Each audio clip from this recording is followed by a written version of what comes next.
All right, welcome to the third episode of the Easier Said Than Done podcast. My name is Brandon Donahue. Join with me, Dave Toscano and Bob Horgan. Fellas, how we doing? Howdy. Living life. Me and Dave are both currently quarantined. It's been kind of a long week or so. Dave, how you feeling? Oh, I'm great. How are you? I'm on day 3 now, so I haven't gotten to the point where I'm driving myself crazy yet, but it's bound to happen here pretty soon. I think I'm also on I might be on day 4, actually. I lost track. You said like first day you were on the brink of death? Yeah, I just had a really high fever and stuff, but came down. I can still taste and stuff. That's good. There you go.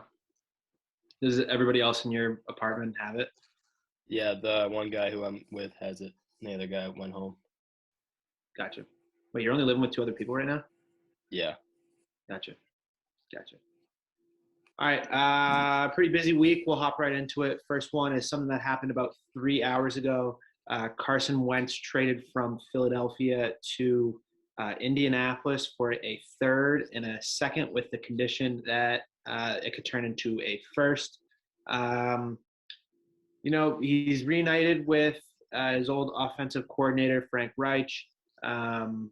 Played very well under Reich before having some injury problems, and then Reich would eventually leave and head to Indy here.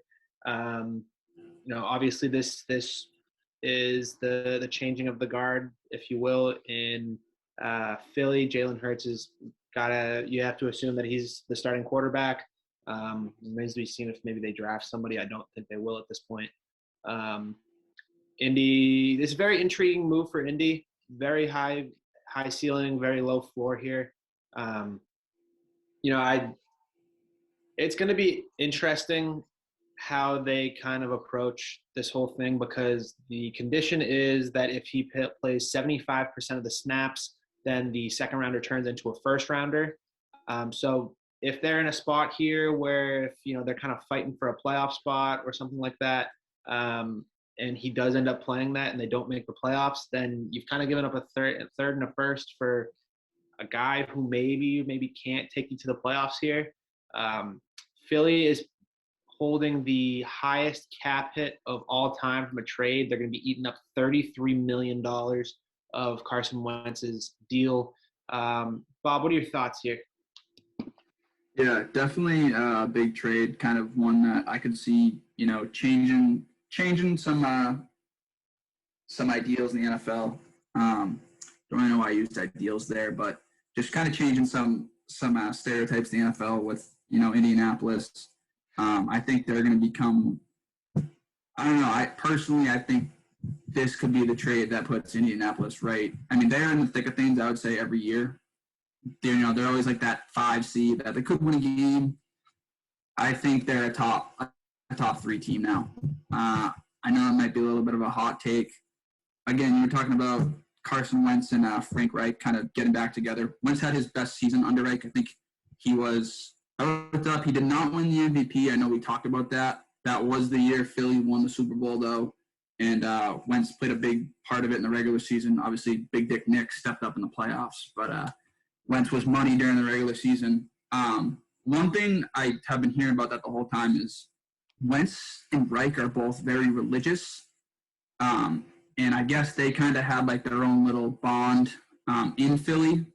So I kind of think that, if you're Frank Reich and he's your guy, how, in my mind, Wentz is a top 12 guy when he's on. So I think Indianapolis gets a lot better, especially with, I don't think Phillip Rivers was coming back, but you're going to an unknown with, is it Jacoby Brissett? Was he the guy you were going with? I just think Wentz makes you better. For Philly, I love the deal too. You said the cap hit. Would you rather eat the $33 million now, or would you rather eat $100 million on your bench? Because I think that if you, as a Philly fan, as an NFL fan, Philly was just a different team with Jalen Hurts. He brings an excitement to the game that Wentz didn't really bring. So I just think both teams kind of win in this trade. Obviously, one will end up losing. I think it will be Philly, but for now they win. You get the picks, but I think Wentz will end up balling out. That condition is weird. because it wouldn't shock me. Again, I brought up Jacoby Brissett. He got in a good amount with Indianapolis this year. Not a good amount, but they had a package or two for him, and you would see him on the field. Would it shock me if they play with that a little bit? Maybe to start the year, he rolls out game 1 or 2, kind of let Wentz just keep developing. I would assume Frank Reich's changed some of his stuff up, but yeah, definitely an interesting deal. I'm getting kind of you're probably gonna disagree with this. I'm getting Cam Newton to the Patriots kind of vibes here, and I'll explain what I mean by that. Cam was obviously never gonna play for the Panthers. He wasn't. They just signed Teddy Bridgewater, and they cut him. Wentz's value right now is significantly higher than Cam's is. He's fresher off of an MVP caliber season. He just played in a season, and he didn't look as broken as Cam did before Cam, went down injured and was out for the year. But it's a fair question to ask if Carson Wentz is broken. Like the way he played last year, those first 11, 12 games, they were what, 2-10? Yeah, they were not. He was not good. So obviously, if anyone's going to be able to fix him, it's going to be Reich. And there's a good, really good supporting cast around him. That O-line is awesome. Jonathan Taylor's awesome. T.Y. Hilton's a free agent, but that's not the same T.Y. Hilton as he was a couple years ago. Michael Pittman looks like a pretty good receiver. I wouldn't be surprised if they're active on the free agent market or in the draft trying to get a receiver here. Actually, do they have a first-round pick this year? They might not. No, they do. They traded last year's pick for Buckner, but they have one this year, I believe. So, maybe they go after somebody like a Rashad Bateman. Maybe they trade up and try and go get a Devontae Smith, something like that. I don't think Devontae will probably be in their range, but that's a conversation for another day. We'll get into NFL draft stuff later on as we get closer there. But I just think this is a really risky trade for Indy here. If it's a third and a first and he doesn't end up being the guy, that sets you back another couple of years. If it's a third and a second and, you see something that you can build off of, I'm higher on this deal for Philly. I'm not low on this deal for Indianapolis. I'm just very skeptical of how successful this might be. Yeah. Kind of going, back to your point, I guess. There's definitely, it could end up being a bad deal. I don't really see the Cam Newton comparison. I get it. I think there's more hope with Wentz. Obviously, Cam, the foot, the shoulder. New England sucked. I think you can say that's Peter. We just didn't have a good team. Again, Indy had they were a possession away from beating Buffalo in Buffalo. If their quarterback couldn't throw the ball, I think that's one thing that will happen this year too.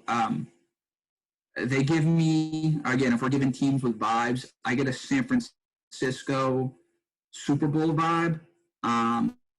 Indy's, you might not say Indy's got the stud defense, but they got names on there. They play good defense. Jonathan Taylor is going to be an elite back. I think we've kind of seen that. You got Naheem Hines in there. I think he's up, but you got Jordan Wilkins. There's a lot of backs there. You got a good offensive line. You got a couple tight ends. If Wentz sucks, you're going to line up 7 guys on the line of scrimmage. You're going to have a fullback in there. You're going to give the ball to Jonathan Taylor 25 times, and you're going to rely on your defense. That's how you're going to play it. But I think he's good enough where it's just going to open up everything. I really think they got a chance to be a 13-3 team, especially that AFC South.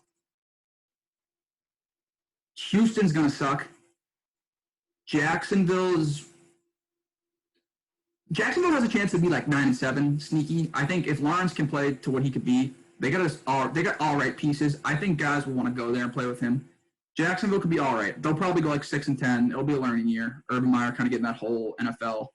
And then Tennessee, they got the good offense, but their defense is atrocious. You might go 6-0 in that conference.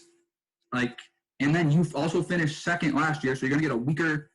I don't know. I think there's a chance that they could be a 13-3 team. And again, I think Philly's going to be just fine too.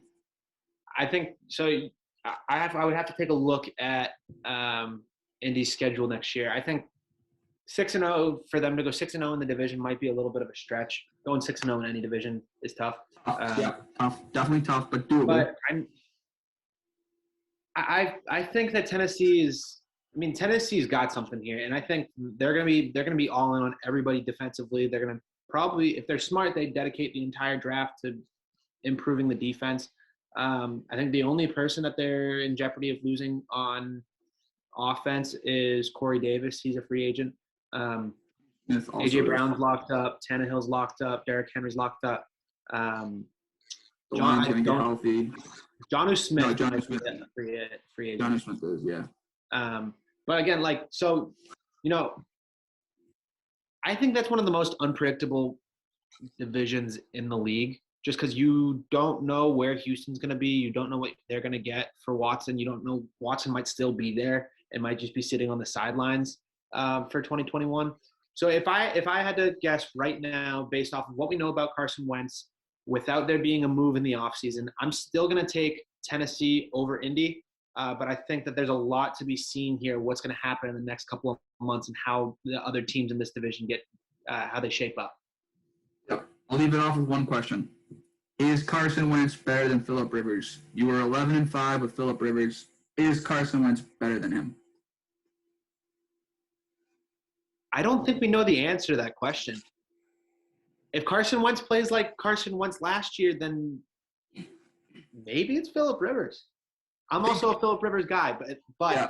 if we get Carson Wentz of 2018 or 2017-2018 season, then it's Carson Wentz. So there's a big question mark here. I hate being this guy. The last thing I'm going to say on this topic: me, you, and Dave could have been a better wide receiver core than that Philly wide receiver core. Not saying that Wentz can still make them better. That receiving core was terrible. They had two good tight ends and a good back. Their line was beat up. Their receivers were terrible. Do you think they were worse than New England's? They're 31-32. I don't know who's worse. I think Jacoby Myers might have been the best receiver out of the bunch. I mean, Jalen Reagor wasn't bad, but that receiving core was terrible. And before we move on, the stat that I couldn't take my eyes off of it. Every single quarterback that's been drafted from 2009 to 2016 in the first round is not with the team that drafted them. Every single quarterback over the span of 7 years. That's unheard of. You had the class, what was it, 2004, where Eli, Roethlisberger, and Rivers all stayed with the same team for 15 years until Rivers left this past year. But still,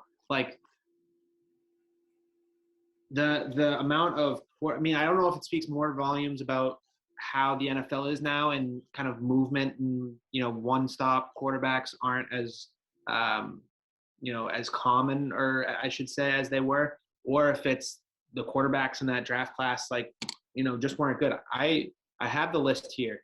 I think so. 2016 was Goff, who got traded this year. Give me 1 second to pull this up. Goff, Wentz, Paxton Lynch. Is he in Seattle? I don't think he's around. Jameis Winston's a backup for New Orleans. Marcus Mariota's a backup for the Raiders. 2014 was Bortles, Johnny Football, and Teddy Bridgewater. 2013 is – I don't know if this can't be right. Is E.J. Manuel the only quarterback drafted in the first round in 2013?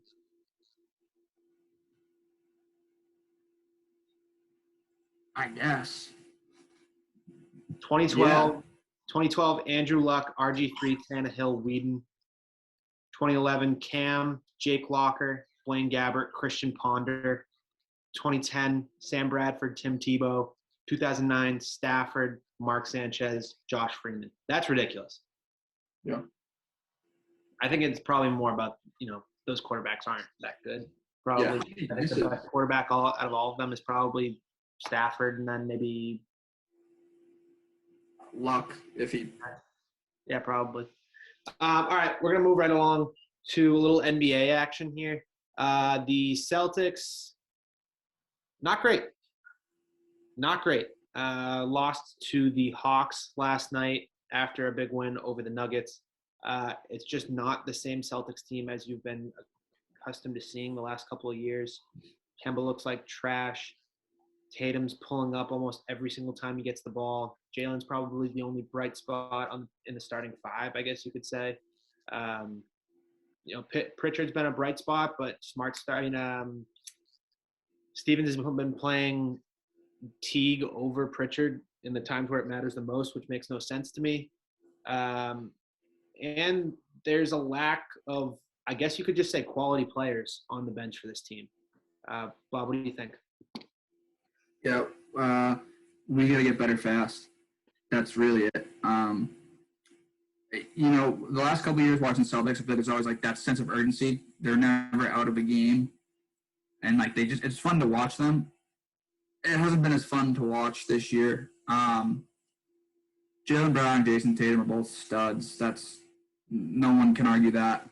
The supporting cast is bad. Again, we're not healthy. If you're healthy, you're probably 20, I think, 14 and 14, 15 and 15, whatever it is. You're probably 20 and 8, 20 and 10. I think it shows you, everyone wants to trade Marcus Smart.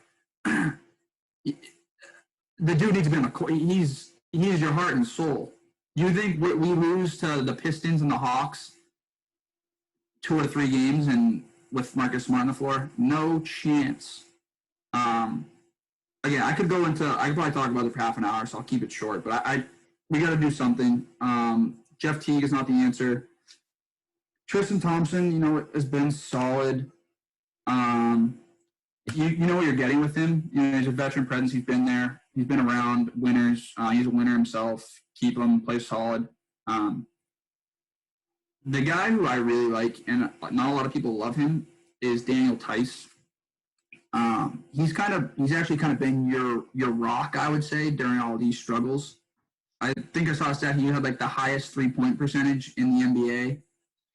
No, over it was like a 15-day span. It was like minimum like 20 attempts or something, some stat, and he had the highest percent. Not saying that's his game, but that just shows you like he's gonna keep you around. He's not a long-term big.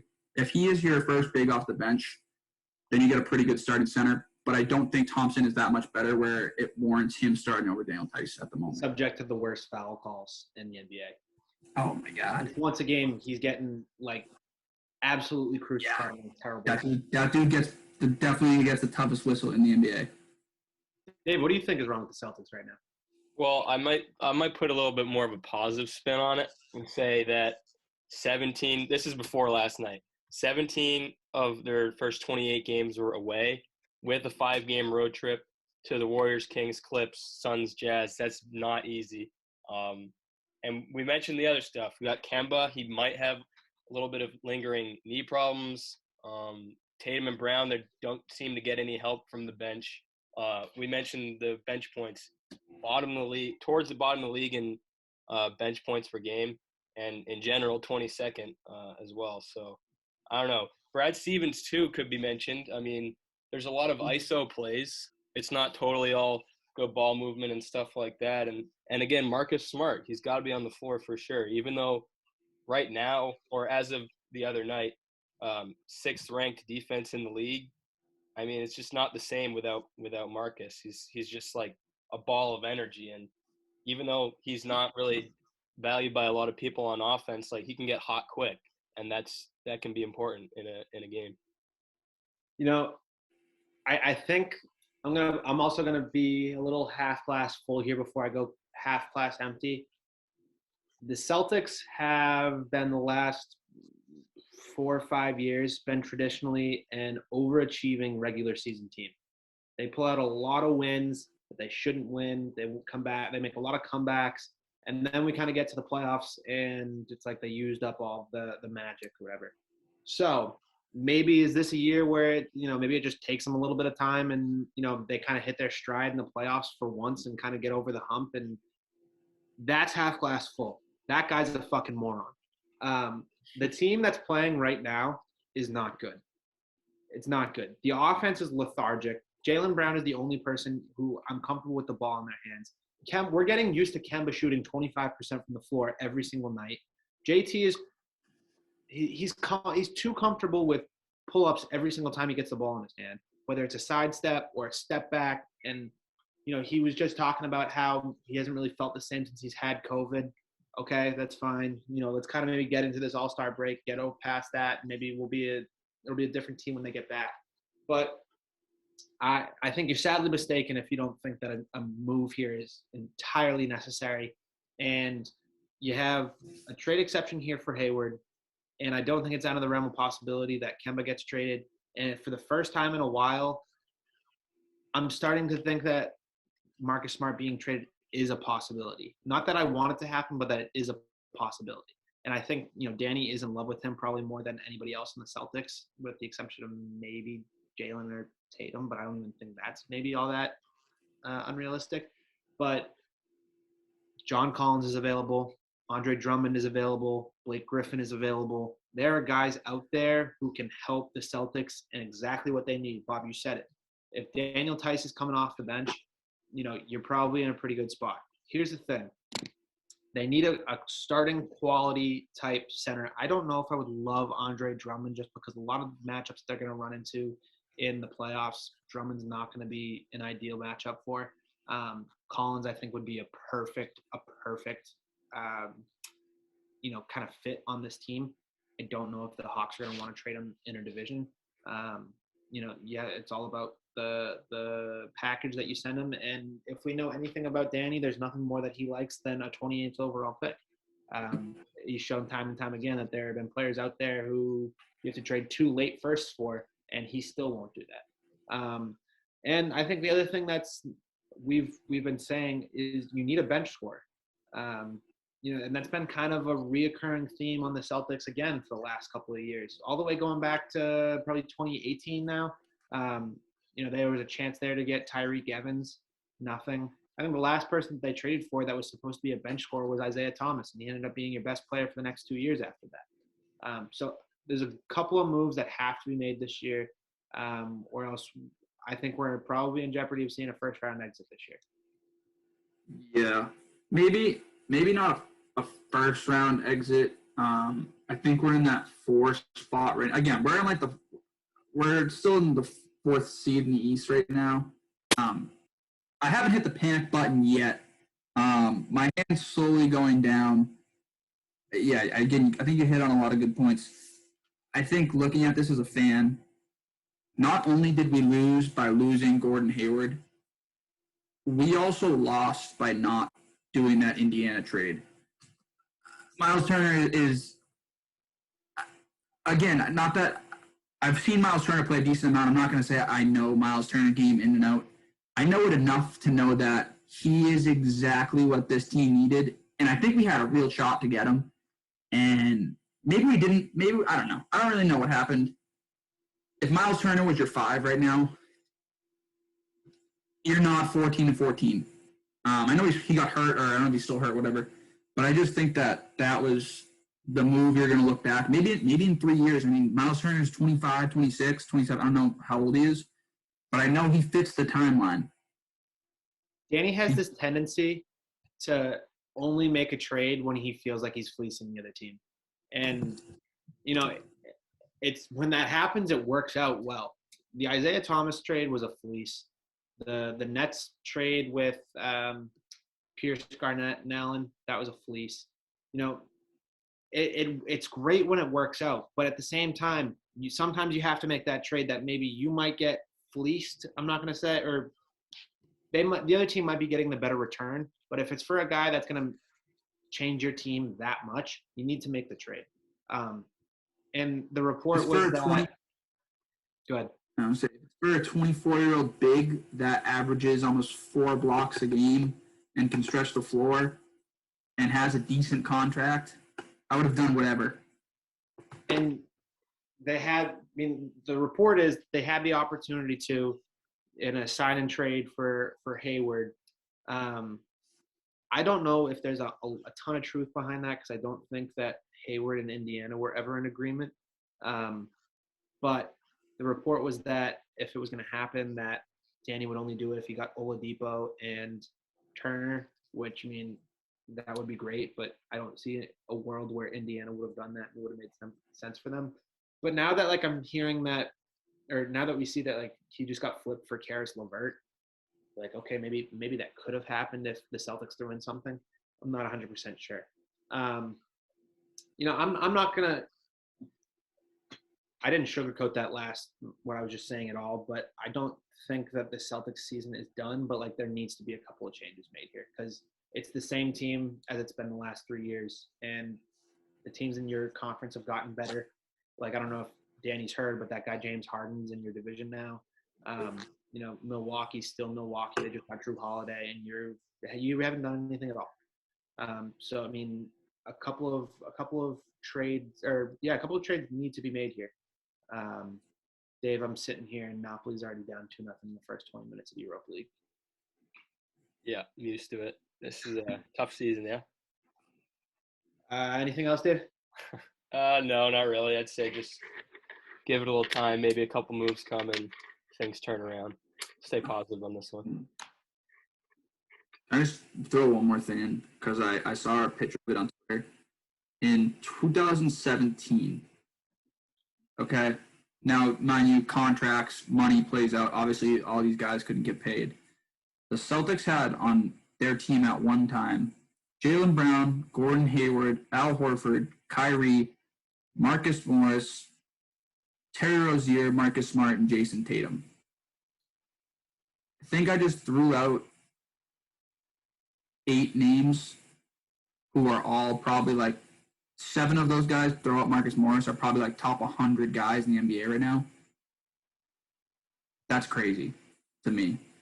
And it goes back to that storyline is can Brad Stevens make good teams great? Because he's made – or can he make – sorry, I should rephrase that. Can he make great teams elite? Because he's made good teams great, but he's yet to make that step. And he's had pieces – I mean, like you just said, I mean, that's a hell of a team. Daniel Tice, Shane Larkin, player 9, 10, 11.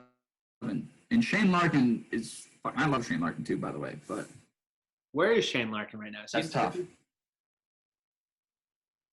I think, dude, I saw someone tweeted it was like Shane Larkin scores like 40 in 3 straight games. I think he's just putting up numbers over there. Yeah, it's like Jimmer going off in China. Yeah. Greatest college basketball shooter of all time, maybe second to Steph, but we can discuss that later. We'll segue right into the college basketball. Second week, I guess, without football. So which technically means in the non-official sports calendar of the year, it's officially college basketball season. So what we're going to do here is kind of dive deep a little bit into the college basketball world this year. What's going on, what you might have missed, who's good, who's not, who's going to make the tournament, who's not. I'll start here. I'll start with that your traditional powerhouses are not good. And there are some real non-traditional powerhouses that have a real shot at making a run for it. So what I mean by that is Duke is 9-8 right now. We have North Carolina will probably make the tournament, but they are not as nearly as strong as they usually are. Kansas is good, not great. Kentucky is 7-13 right now. Am I missing any other? Oh, Michigan State is 8-10, maybe. So I mean, the teams that are typically ruling the college basketball world are having big down years this year. I'll kind of hop into things as we go along. Bob, where do you want to start off? Gonzaga is an absolute wagon. That's it. Yeah, no, Gonzaga is they got depth. They have some they had some transfers this year. Andrew Nemhart, I think his name is, point guard from Florida. He's been a huge addition off the bench. Jalen Suggs is an absolute baller. As a freshman, I think he's averaging 24 right now. He would probably be in the National Player of the Year conversation, if not for Luka Garza. He will not be in a Gonzaga uniform for long either. Yeah, no, he'll be a lottery pick this year. Dave, what do you want? That's kind of weird. Yeah, you go. Go ahead. It's kind of weird seeing a Gonzaga guy being a one and done, but it's the new norm, I guess. Was Kelly a one and done? Kelly Olynyk? No, Kelly was at least 2 years. I think he was a sophomore. The only other one I can think of that would be one and done is Zach Collins. Was he one and done? I'm pretty sure he was one and done. He's a weird one. Guy that, like, if he stayed another year, I know he wasn't drafted as a senior. I don't think he was drafted as a junior, but if he stayed another year, he would have dominated college basketball. Dave, what do you want to touch on to start? I think we probably have to talk about Michigan. Very impressive comeback against Wisconsin. Came off a 3-week break to COVID, so playing a team like Wisconsin, who's still very good, especially going down 14 and then coming back, I think that's a really impressive thing, and I think that's a statement game for them to say, we should be a 1 seed going forward. And I mean, they're going to have a big game this weekend against Ohio State, which I'll mention later. It's one of my picks. But yeah, definitely Michigan, very impressive. We talked about the Loyola Chicago Drake series, and probably bring that up. They split that one. Loyola won big on the first day, and then the next day Drake won an OT. Drake might be finding themselves back in the top 25 after that, along with Loyola Chicago if they don't drop out. Drake's a good team, so I don't see them dropping out. You never know, though, with the committees and stuff. Big Ten, obviously one of the best conferences out there, the best conference this year. 9 of which are projected to make the field. 5 of those in the top 25, Michigan, Illinois, Ohio State, Iowa, and Wisconsin. I guess I'll throw that back to you about the Big Ten. You got anything for that? Yeah, I mean, the Big Ten, you could realistically see, I think you could see 5 of the 8 teams from the Elite 8 could be Big Ten teams this year. I think Illinois is a team that has, like, hit their stride in March vibes to them. I'm not even going to try and pronounce their best player, his name. Ayo Donsuma? Yes, Ayo Donsuma. He is a baller. Michigan, I mean, like you just talked about, they're the 3 seed right now, 14-1. Big game coming up this weekend. All they've done is win so far. Wisconsin is always a good March team. Brad Davison is still there, which doesn't seem possible. Micah Potter is one of my favorite players in college basketball. Iowa, we haven't talked about yet. Luka Garza is the best player in college basketball. CJ Frederick's still there. Jordan Bohannon can run a point. That is a team that if they can figure out even a little bit of defense, 3-point shooting takes you very far in March. They're one of the best 3-point shooting teams in the country. Keep an eye on them. Who am I missing? Ohio State is a team that has continued to prove me wrong the entire year. They continue to keep getting big wins. They're the only team to beat actually, no, that's not true. They've beaten Iowa so far. They've beaten Wisconsin so far. They have a couple of big wins. They got a game against Michigan coming up this week. So that's another team to keep an eye on. And I'm missing one more. Michigan, Wisconsin, Illinois, Iowa, Ohio State. Maybe that is all 5. But I'm going to go back and touch on what you started talking about, Loyola, Chicago, and Drake. The mid-majors this year are, there are some really, really good mid-major teams this year that can make some noise. Winthrop's a really good team. Belmont's a really good team. Those 2 will probably get in through their tournament. We have the teams in the Mountain West are pretty good this year. Boise State is very good. Colorado State's very good. Utah State's very good. Those are some teams that could make some noise. You know, a lot remains to be seen. We still have 3 weeks to go before our tournament season starts. The Missouri Valley is pretty good, like we just talked about. You know, Loyola Chicago and Drake are the two big ones, but Missouri State is still kind of in the picture there. And then, you know, we haven't talked about the other big conferences. Bob, what are you thinking about the ACC this year? Yeah, I was actually going to bring up this point. I think, and they're kind of a sexy pick because they had the big win this weekend or last weekend, but I think Florida State is a dark horse. In my mind, they're the best team in the ACC. They caught on, you know, they play 10, 11 guys, and they have a stud in Scotty Barnes, who I think could kind of blow up in March. Overall, though, the ACC is just down. They're just not that good. Virginia is still kind of Virginia. Duke sucks. Duke can win, though. They can win the ACC tournament and be good. But you're going to find a lot of ACC teams on that, like, 9, 10, 11 bubble, which usually there's only like 3 or 4 because 6 of them are, you know, top 50 teams in the country, or top, I guess, like 35, not 50. But I think you're going to see a lot of ACC teams get left off this year due to those mid-majors. I mean, again, if you're a mid-major and you go 20-5 and, you know, some of them have good wins, I'd rather have that team in than have a 14-10 ACC team. Before I move on, my favorite team in the ACC right now is Georgia Tech. They have this point guard, Jose Alvarado. He's probably like the most electric point guard in college basketball, not because he's, you know, got crazy handles or anything, but he's an absolute gamer. He's in every single game. He's fist pumping. He's getting his guys fired up, which, you know, speaks volumes considering they're playing in pretty much empty gyms, other than maybe like a couple that have just students. They probably won't make the tournament, but they're going to be a nice little spoiler team maybe in the ACC tournament. Maybe if they get a couple good wins, they creep up a little bit.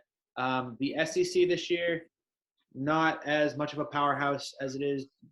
You can probably lead that to Kentucky kind of underachieving this year. Tennessee's pretty good. Alabama's very, very good. Roll Tide. What's that? Roll Tide. Roll Tide. Florida might creep in. Ole Miss is on the bubble right now. So there's a lot of, I mean, it's kind of crazy. SEC is kind of in the same spot that ACC teams are in. And then when you move over to the Big 12, it's very top heavy. The top 6 or 7 teams will probably make the tournament. And then the other 5 teams, 6 teams, whatever it is, I can't even keep track because they call themselves the Big 12 and then they have like 14 teams. It's very frustrating to me. Once you kind of hit that midpoint, the scale drops off big time. But Big 12, you have Texas, you have Kansas, you have Texas Tech, you have West Virginia. Baylor, dude. Baylor's number 2 in the country right now. You know, it's when these teams don't play, like they kind of fall out of my mind a little bit. Dude, I don't think it's been like 3 weeks. I think it's been like 3 weeks since Baylor's played. And the last game I remember them playing, they beat Oklahoma State or Kansas. Like, I don't think they've played since we've been at school. They were supposed to play Oklahoma State this week. That's because I was looking at them. I think their next game is the 23rd, I think. They're done their whatever period on the 23rd.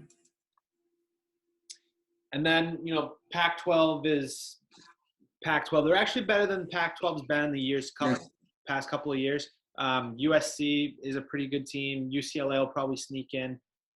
Besides that, not too much there. I mean, yeah, like I said, I mean, it's kind of an underwhelming year. There's not a lot of marquee teams this year, which makes it seem like this might be a year where teams that are 5, 6, 7 ranked couldn't make deep runs. The question I'm going to ask you guys is March Madness is going to be played as of right now, they're going to be played in gyms where it's only family that are allowed and maybe students, but they haven't quite specified just yet.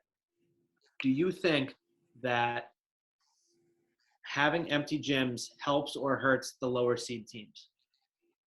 I would say hurts because you always see the lower seeded teams get the fan approval and all the cheers. Like, when Lehigh beat Duke, obviously I have to bring it up. All of the fans in the arena are rooting for Lehigh, of course, because I believe it was in Greensboro. So all the Tar Heel fans were obviously rooting against Duke. Same thing happened that year with Norfolk State and then with Mercer and FGCU, obviously.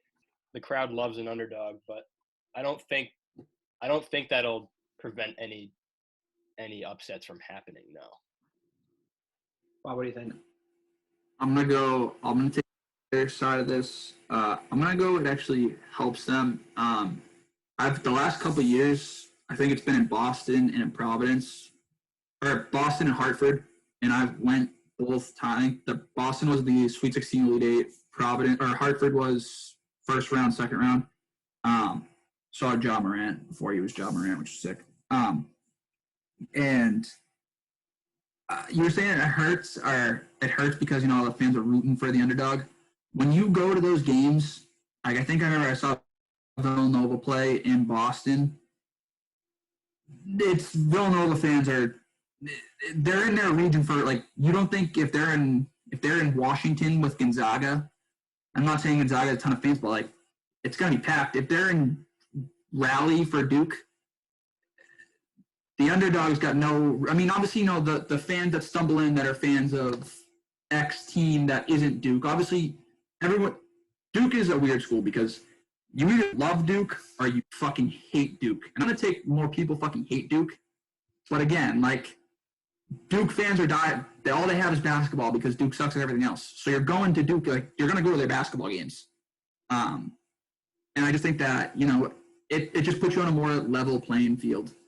It's almost got I feel like it's almost gonna have AAU tournament vibes this year. Yes. All these teams are just in the same gym, just watching each other, and there's no one really else there except for your parents. It's gonna be weird. It's definitely gonna be weird. Maybe Duke wasn't the best example to give. All right. I fucking hate Duke. Brent, I do have one small thing to say. Sure. So I think it's time to talk about a dumb NCAA rule. We got Bellarmine University. I don't know if you've heard of them. Yep. But this is their first year in Division I athletics, and they've been a powerhouse in D2 for quite some time. I actually know about this because a former Lehigh player actually transferred there. So I knew about them before this story came out. But there's a 4-year grace period where a team coming into Division I can't play in the postseason. And right now they're in first place in the A-Sun. That's the division with Liberty, Florida Gulf Coast, Lipscomb. And I don't know. I mean, they really don't have many bad losses. I mean, they lost to Duke. I guess Duke sucks this year, but at the time, a new Division I school going to Duke is not the easiest task. I don't know. I just think it's ridiculous. If a mid-major team is good enough to be in contention, then why wouldn't they be allowed to do? Yeah, no, definitely. I mean, if a team is going down from Division I to Division II, then maybe that makes sense. But going from Division II to Division I don't see that there should be any reason to exclude a team from going to the tournament. It doesn't really make a lot of sense to me. I actually never I don't even know what the reasoning is behind it, to be honest. I don't know. The NCAA sucks. Yeah, they do. I just get that. If anyone from there listens to that, sorry, but the fucking NCAA blows. College football, the video game, really took it 10 years to bring it back. Yeah, no, it's they're crazy. You could hop into an NCAA discussion and be here for an hour talking about how they're corrupt. 4 years is so excessive. 4? Come on. All right. Moving on to the soccer portion of the show. So Champions League, first round of the first legs of games of the round of 16 started today, or started this week, I should say. Tuesday, we had a 2-0 win for Liverpool over Leipzig, and we had a 4-1, I guess you could call it an upset if you were looking at Vegas, PSG over Barcelona without Neymar. Kylian Mbappe with a hat trick there. We'll start on Tuesday. I guess you could say everyone's been saying like this is Kylian Mbappe's coming out game, but like Kylian Mbappe's been a top 5 player in the world for like 2 or 3 years now. So I don't really get that one. Barcelona's always due to get blown out in the Champions League every single year, and that's how they get eliminated. So it just happens to be that this is the year that it happened. I watched that game in full. Barcelona's a wreck right now. Mm-hmm. Yeah. I guess it's safe to say we were wrong about that game. PSG absolutely dominated Barcelona. Barca got off to a quick start with a messy pen, but after that, it kind of just went right downhill. And, you could actually argue that not having Neymar helped them a bit because Neymar's the type of player to slow the game down. Sometimes sometimes he does a little bit too much with all of his tricks and stuff. But, like, Mbappe on the counterattack is lethal. That was just their whole game the other night. And 4-1, they're just an explosion of offense. Do you think the same? No, I mean, Mbappe, as soon as the game ended, they already started talking about, if is he going to Real Madrid to be the Cristiano Ronaldo replacement already? I think he's going to end up at I do think he's going to end up at Real Madrid eventually.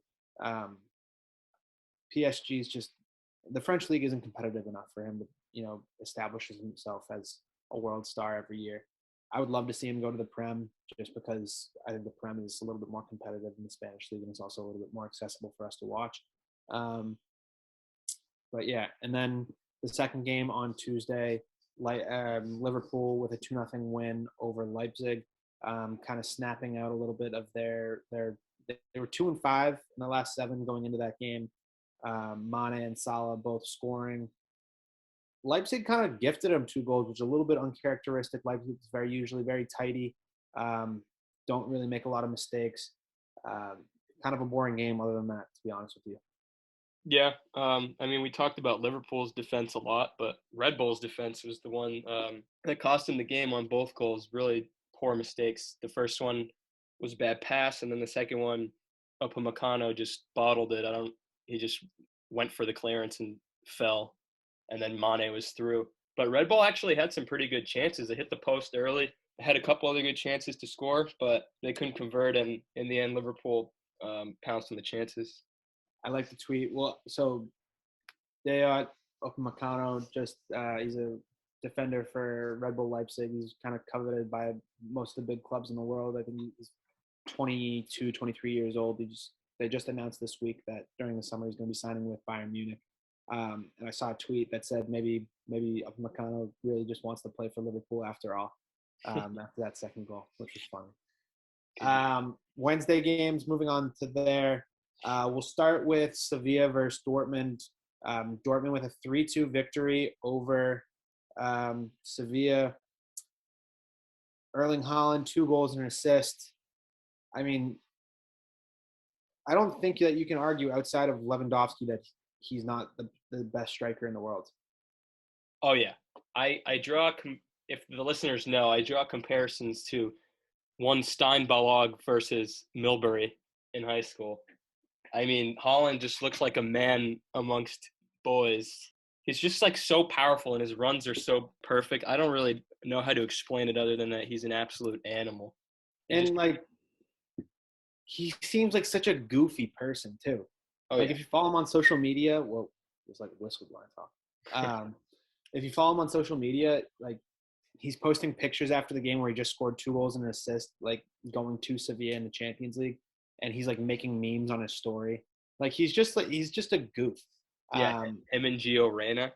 Yeah, I mean, and Gio didn't even play in this first leg. I'm not overly optimistic that we're going to see him in the second leg either, considering they're up a goal. Probably going to play it a little defensively. We'll hop to the next game. Ronaldo and Juventus upset 2-1 to Porto in Portugal. First minute of the game, Bentancur just absolutely gifts Porto with a goal. Never really looked back from then. Chiesa, big away goal to kind of give them a little bit of legs going into the second leg. That'll be at home. My brother thinks that Chiesa looks like Jimmy Donadio. What do you think, Dave? Yes, I couldn't stop thinking about the whole entire game, actually. It's funny that you said that. But I did watch this game in full, and Juventus was absolutely shit. Like, a terrible performance. Defensively, so sloppy, and Szczesny, man. Szczesny was shaky the entire game. That first goal is terrible.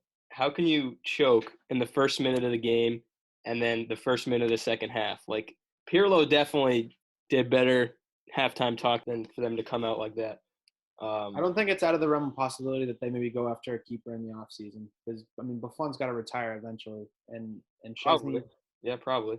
Szczesny hasn't been – he's been fine, but he hasn't been overly convincing this year. Yeah, I agree. But that was a really important goal for them at the end of the game. Give them a little bit of hope. And then just like that, all you need to do is win 1-0 at home, and you're through. So they can definitely get it done. I think they will, but I don't know. We were wrong last week. We could be wrong again next week. So moving on to next week's games, on Tuesday we have Atletico versus Chelsea. I don't really know what to expect from that game, to be completely honest with you. Atletico's been on an absolute tear in La Liga. Just tied Granada yesterday, or Levante, excuse me. They play them again on Saturday, and then we'll be going to Budapest to play this game because of COVID restrictions and teams not being able to go to certain countries. So they'll be playing at a neutral venue for the first game of this leg, and then the other game on Tuesday is Lazio Bayern. I see Bayern kind of proceeding there with ease. Dave, thoughts on those two games? Bayern's an absolute worldie. They're head and shoulders above Lazio. Chelsea, I really hope Pulisic gets back on the team sheet. He's been struggling to find minutes. He didn't come off the bench the other day. That's kind of surprising because with the new management under Tuchel, who was with him at Borussia, I would have thought that he would have been one of his first selections, but didn't even make it off the bench. So we hope our American boy gets on the field for that one. I was looking into tweets about it, and I really didn't even realize it, but Tuchel was his last manager before he left for Chelsea, and that was when he started to get phased out for minutes between Paco Alcacer and Sancho, and I don't think it was Dembele at the time. I forget who the third guy was, but it's fair to ask if Pulisic's highly rated by Tuchel. I'm not going to panic about it right now, but he's got to start putting results up on when he gets on the field, because even he produced at an extremely high rate once COVID came back, or once they came back from COVID last year, but this year just hasn't been able to find his footing. And then Wednesday next week we have Atalanta versus Real Madrid and Borussia Mönchengladbach against Man City. I don't see much upsets coming there. Real Madrid's been in pretty good form after some early season woes. Atalanta is always a sneaky kind of team that is always prone for an upset here and there. And I think, Man City is probably the hottest team in Europe right now. So I don't see Gladbach stopping them. Yeah, I agree with you on the City one. Probably the Madrid one too, but, Atalanta can score a lot of goals and they can score them quickly. So anything can happen there, I'd say. All right, that is the soccer portion of the show. We are going to move into our final part of the show, the picks.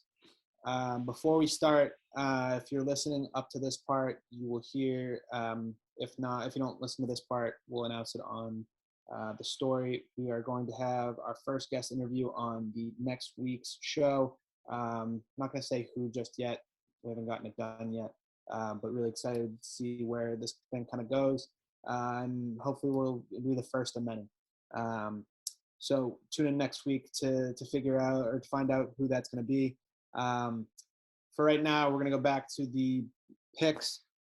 So, Bob, another good week for you, 2-0. Dave was at 1-2 this week, but you've won your upset plus 240. 1-3 for me again. A couple bad beats there. Iowa was a gimme. You know, is only going up here. So I'm gonna put the last 2 weeks in the rear view. We're starting fresh, and that'll be that. Bob, why don't you start with your picks? Yeah. Before we start, just be sure they're bad beats, or are they just bad takes from the jump?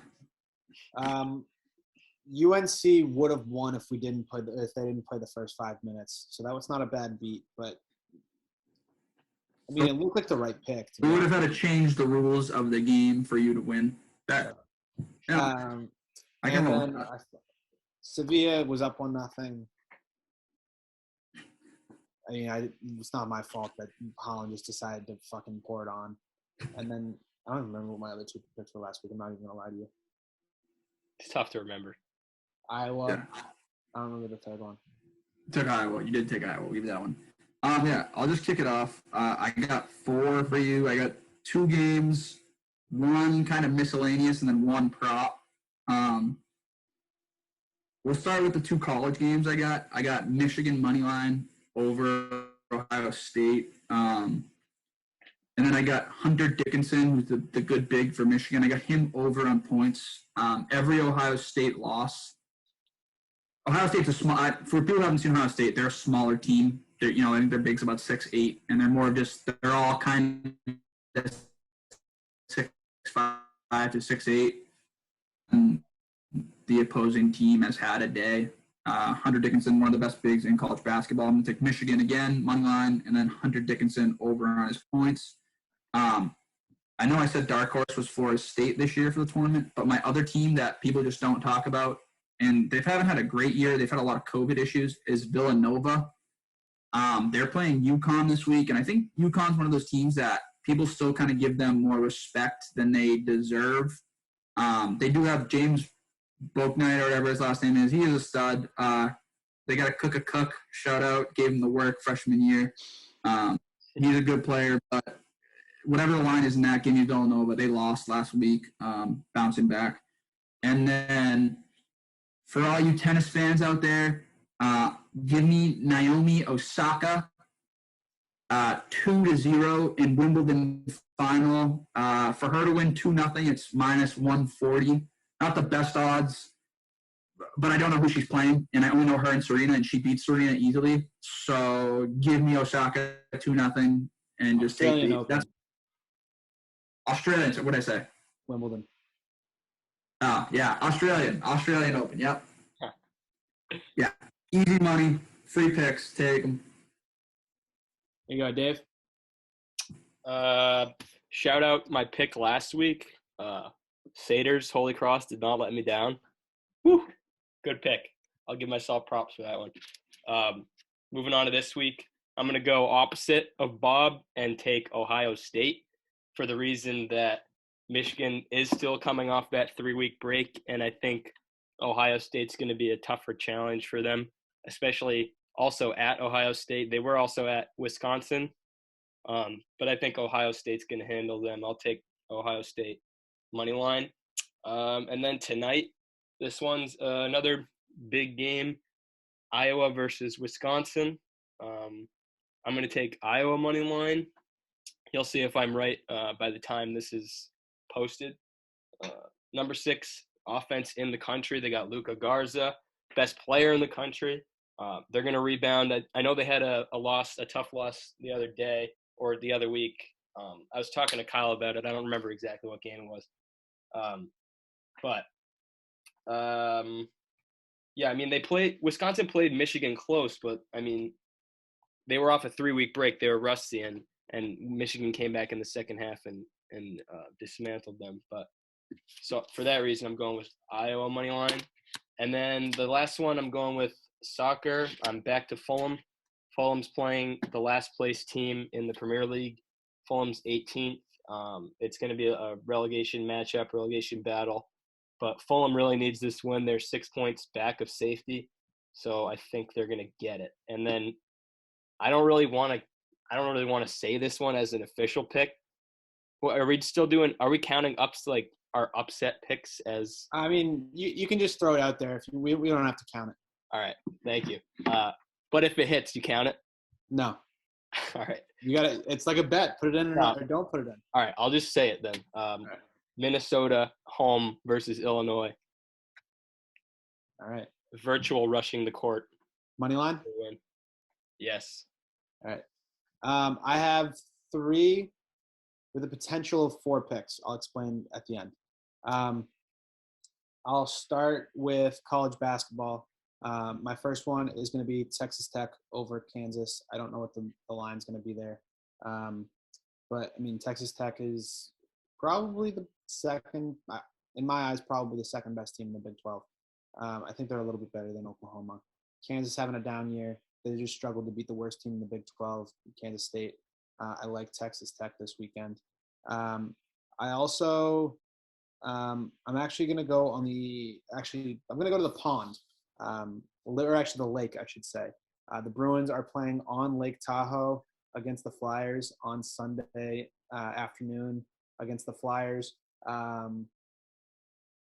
don't know what it is, but seeing the Bruins play outdoors, I'm just convinced they're undefeated and they're not going to lose. It's impossible for them to lose. I'm going to take the Bruins on Lake Tahoe, outdoor game, money line there. I might take them -1.5. I have to see what the line is. We'll talk about it. And then for soccer, I'm going to be taking Bayern against Eintracht Frankfurt. They dropped points last week against Arminia Bielefeld. I don't see them dropping 2 games in a row. The only way I see this being a little bit concerning for me is that if they rest a couple players for Champions League game on Tuesday against Lazio, again, kind of contingent on the lineup, but I'll just say that that's my pick. And then my last pick, it's contingent on injuries. Everton is playing Liverpool this weekend in the Merseyside derby. They let me down last weekend. I kind of called it too while I was picking it. They have a tendency to drop points against teams that they shouldn't. But here's the thing. Everton hasn't won a Merseyside derby in the last 10 years. They drew the first one this year. Liverpool is not the hottest team in the Premier League right now. They're not hot by any means. If Dominic Calvert-Lewin is healthy and we get either Allen or Andre Gomez healthy, I'm taking Everton plus 550. Fire me the fuck up. I need a Merseyside derby win. I like it. I'm with you on that. 50. They were plus 850 yesterday against Man City, but Man City is just literally on a different planet than everybody else in Europe right now. Dave, why don't you give us something to ponder and then we'll get out of here. Water is a beverage whose flavor is temperature. That's it. All right. Ponder that. Think about it for the week. Thanks for listening. Again, next week we'll have our first guest interview. Until then, take it easy. Later, boys. Peace. Peace.